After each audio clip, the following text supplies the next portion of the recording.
I'm in deep pain, just to hear these governments supporting this massacre and to hear what's happening in the Gaza Strip, where people right now, there is the cut of communications, they can't communicate anymore, they don't have food, they don't have water, they don't have fuel, the hospitals have no way of taking care of people, of newborn babies, of children who have been just, I don't know, I just don't know, I just don't understand how the humans have lost their humanity. And it's just, I don't know, I mean, I'm an activist not really like political activist, but I'm an activist working on human emotions and sharing human emotions, because human emotions, authentic and difficult human emotions, are a sign of authentic human needs, and that this work that I do is important to create an empathic gaze, to create a society, or to build a society that is more focused on authentic human needs. And I'm here in the West, and I imagine what people over there are going through, and I just, the authentic human needs, when I'm talking about authentic human needs, I'm thinking about, you know, our needs up here in the West, but of course there is other needs that are absolutely essential and that are absolutely not being met. And the need of peace, and the need of just life, and the need of not losing your loved ones, and the need of, it's just amazing. I mean, it's just, I have no words, and I'm totally appalled by what's going on. Of course, the Hamas on 7th of October was killing 1,400 people, was very, very, very bad. And I'm totally with those families of Israelis who have lost their loved ones, and it's like appalling. But it's like, I mean, when something bad happens to me, I start by thinking what I have done and what is the meaning of what happens to me and why this happens, you know, what have I done, what is my part, what is my share? Because if I don't start by asking myself, what is my part in this conflict, how can we ever have the idea that a conflict might be solved with this violence? It's just stupid. It's stupid. And it's totally not human. It's like there's nothing that can be solved with violence. Of course, we are violent beings, and that is clear. But the conflict cannot be resolved, and peace cannot be attained without each part seeing their part in the conflict, what they have done to get to that point. I'm not going to do a political video talking about what a lot of people are already talking about. It depends on where you get the news, okay? Of course, it depends on where you get the news.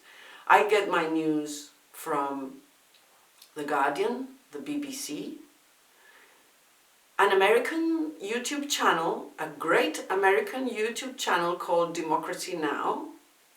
And Al Jazeera. Of course, Al Jazeera is the Arabs and they are perhaps biased, but I get my news also from them, yeah? Because I want to see what happens over there. I want to see, because Al Jazeera has a lot of journalists over there. One of them has just lost his whole family. So, yes, it's important where we get the news, but I'm not here to talk about the endless and the decade-long conflict in Palestine, because other people are doing that already. What I can do is to stimulate people to think about how can we lose this empathic gaze?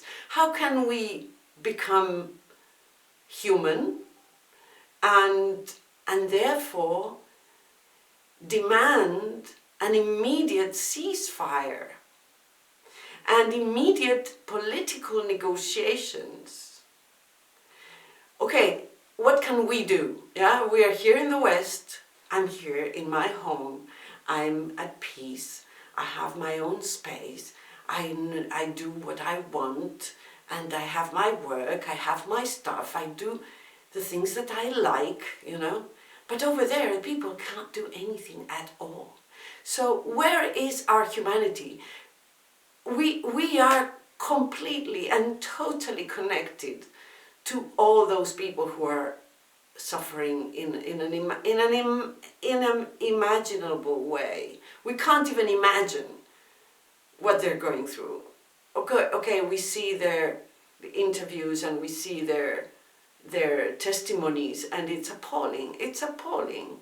I just don't have words. I mean, when I heard Biden going there and saying supporting Israel and bringing weapons and supporting Israel with more weapons so that they continue to massacre the Palestinian people who have been already for decades occupied and subjected to and denigrated as animals, you know. It's just like, I don't have any words for that. Anyway, what can we do? What can we do? Well, of course, we cannot, we are not, you know, each one of us is not able to do something significant about this war, but what we can do is to share our humanity. Of course, we can share the demand of immediate ceasefire, and a lot of people are doing it, and okay, that's one thing. We can, of course, give support and money to the United Nations refugee, I don't know, I can't say the name, and we can give money so that the aid goes to Palestine, yeah? We can do that. But we can also do something else, which is working on our emotions and our needs, sharing them with other people so that our emotions can work as mirrors of other people's emotions and needs, so as to just break this barrier, this wall that's preventing people from feeling empathy for those who are being massacred, okay? So that is something that we can do. We can express how we feel. And this is what I'm trying to do right now. We can express how we feel, and we can work on, perhaps even, we can work on that side of us which is violent or which gets into conflict. And actually, I've been working recently on a conflict that I had with someone, and I've been working on my part, because for 1 month or so, I was like so convinced that I was right, this person was wrong, and so I shut down all communication. And I wanted to do a video about this, about what we can do to share our humanity, and to perhaps it becomes contagious, and perhaps it stimulates other people to feel and to remember that they are humans and to feel for others. And then I thought, well, how can I make this video if I haven't really worked on the conflicts that I have in my life? So what I did was to make a video previously to this one, yesterday.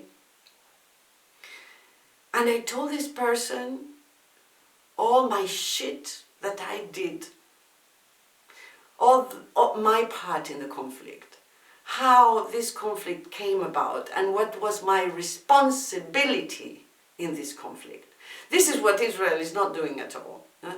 So if we all, or a lot of us, work on a conflict that we have and try to see the ways in which we have imposed our power on other people, in which we have not listened to, not seen the other people's pain, if we work on that, we're opening up.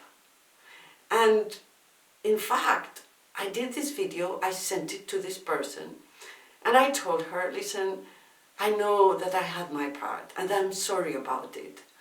And I just don't want to be in a war with you, you know? And so I did this video telling this person about all my shit, you know?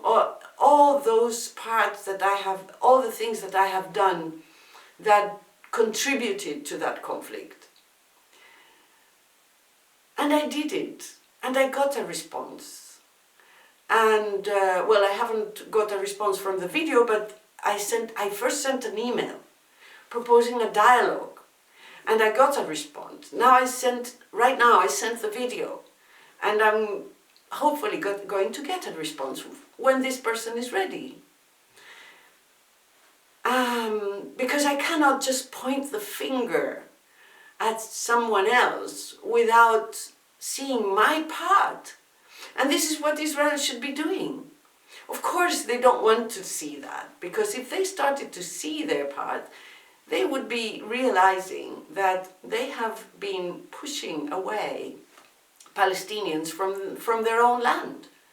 And they should have immediately, since decades, worked on a two-state solution, which has been Yasser Arafat's goal, and a goal that a lot of Israelis wanted, but the governments never happened to make it. Perhaps it's the market of the arm production, all the arms and all the weapons. I don't know. But it's just not happening. The negotiations, in order that each people had their own country, it didn't happen. And because it didn't happen, they can't get peace. So how can you imagine that you can get peace by imposing your power on other people who happen to be poorer and with less opportunities, with less money, with less support? And this is what I'm totally appalled, that the United States and the UK and Germany are so supporting the powerful without realizing that the powerless need more power. And I am with the powerless. I am totally with the powerless. Of course I am with the families of those victims that have been killed by Hamas. Of course. But the conflict can be resolved only if the Israelis see their part, and if they stop attacking, and it's this immediate ceasefire and start the political negotiations for a two-state solution, because that's the only state solution. I mean, the Gaza Strip has been occupied and has been a prison for decades. It's just impossible to understand. How can governments, whole governments, can be so inhuman? So this is what I propose, that each one of you who are listening to me, think about a conflict that you're going through with someone and try to make the first step towards the resolution of this conflict. Because Carl Gustav Jung said that in the personal and the collective unconscious, everything needs expression. And so, if we think that we're not violent, that we are peaceful, but then, of course, then we support Israel, or that, yes, we are democratic, yes, we are good and everything, and we never see our shit, our shadow path, we're always going to point the fingers at somebody else. And so, if we, each one of us, sees their own shit and tries to make the first step towards recognizing your own shit and getting close to the other and solving a little conflict, this will allow the collective unconscious to have much less conflicts suppressed, much less shit suppressed. The shit needs to come out. So if each one of us lets our own shit come out and try to solve a conflict, this will create a more human energy. And this will also inspire the others to do likewise. So this is my proposal. And yeah, what I do in my workshops, and it's just that, you know, we work on our emotions, our very difficult emotions. We work on our shadow part, and in our shadow part, there's the shit. We let it out. We work on it. We recognize perhaps our needs that were behind all these perhaps shitty thoughts and feelings and actions. And therefore we can use that energy, because then it means that we're going to work on our whole being, and therefore if we let all this shit out, we're going to see ourselves whole, and we're going to be able to use ourselves as a whole being, and therefore our huge energy and our passion will be greater and will increase, and our humanity will increase, and therefore we're going to just, you know, divulge that feeling of humanity and of empathy for those who are suffering and for ourselves, you know, and we're going to get closer to one another. We're going to just get closer to one another. And that's the whole point of this video. So if you are interested, you can participate also in my workshops in order to work on your shit, to let it out, to know yourself from it, to embrace it and to use it, and therefore, you know, to become more human. We are supposed to be working all the time to become more human. It's not that we are human already and that's it, we don't have work to do. No. We have constant work to do. And the best work to do is not so much to point the finger at other people thinking that we're so good, you know. It's to work on our shit, you know, to work on our conflicts. That is the way to become more human. Oh, and I forgot to say, I am offering a free workshop for Palestinians around the world. In Gaza, unfortunately, they don't have internet connection in order to participate, but if they do, they are mostly welcome to participate to my workshops for free. And I will offer this to Israelis who want to participate for free to my workshop as well. So I will organize a workshop in English for Palestinians and Israelis, perhaps together. Thank you.